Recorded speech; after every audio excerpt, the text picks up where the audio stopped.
can you do when people are conveying opinions as facts? I'm going to read what we had here because it's important. It helps us focus, so we all will get on the same wavelengths, and you know what I'm trying to get at. In your efforts to create and maintain a reasonably constructive and productive two-way conversation between your team and your various publics, a lot of information gets passed forth and back. Some of it is fact, some of it is opinion. One of the things that interferes with having a constructive, productive debate is when opinions are presented as facts, and sometimes even taken as facts. Okay, we all get that. And you certainly have to do what you can to prevent this kind of stuff from happening. But please understand, it's not always clear what is fact and what is opinion. Now, in many cases, it's clear, but it's not always clear. Because with the benefit of hindsight, what once was universally accepted as a fact turned out to have been a mere opinion. We can think of at least one case where this exact phenomena helped torpedo a billion-dollar transportation project, which in turn had an even bigger domino effect.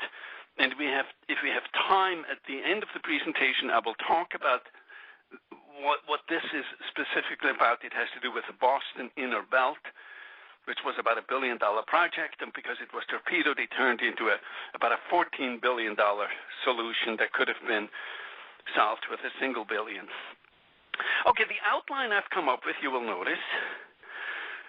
Chapter 1, today's topic addresses a really important problem. 2, part 1 of the problem, opinions taken as facts.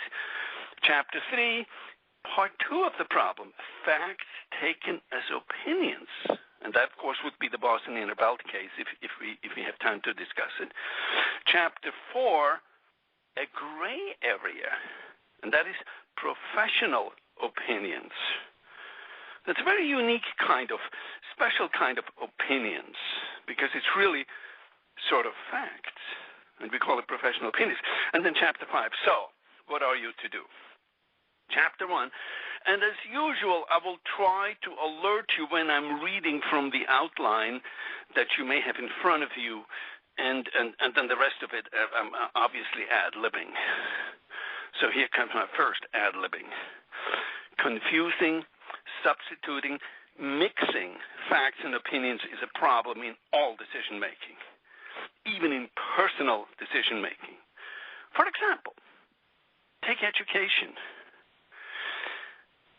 Malcolm Gladwell, this guy who writes super popular book after super popular book, is out with his newest book, David and Goliath. And understand, one of the points he makes in there, while everybody is knocking themselves out to get into an elite Ivy League school, he points out that actually, that's based on some wrong opinions. That when you look at at successful people in general in our society, they don't come from those elite schools. And you actually may be much better investment if you go to Eastern Kentucky State University or something like that.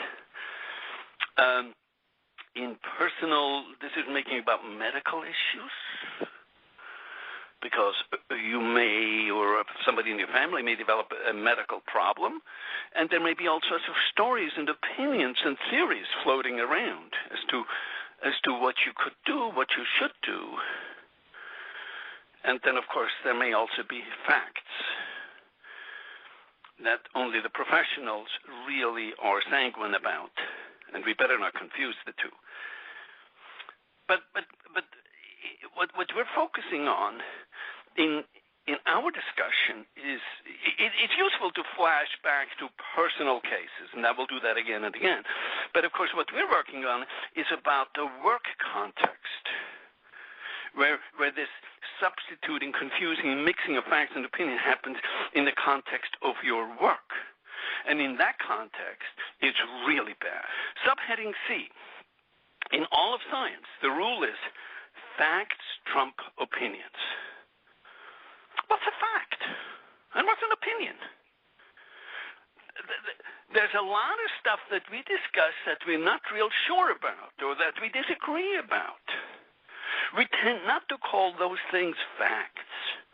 We're more likely to call those things opinions or theories or speculation or ideas. Which doesn't mean they're bad ideas. It might be important ideas, but they're just ideas. They're just opinions. We generally reserve the term fact for things that are not being disputed, things that are settled, and things that, if they aren't settled, can be settled by looking further into it. Chapter 3, Part 2 of the problem, facts taken as opinions. Now, that's a different direction. This really gets down to what are opinions and what are facts. What's the difference between facts and opinions? Subtitle A. One twist of today's topic is where people who do realize that opinions are just that, subjective opinions that cannot be validated, they look at facts, even scientifically established facts, the same way. Subtitle E, get everyone, including people who are not bound by Rules 1 and 2, to understand that it would be irresponsible, even unethical for you in your professional role to violate Rules 1 and 2. Yes, that's what I mean. That it would be irresponsible, even unethical. They have to understand that.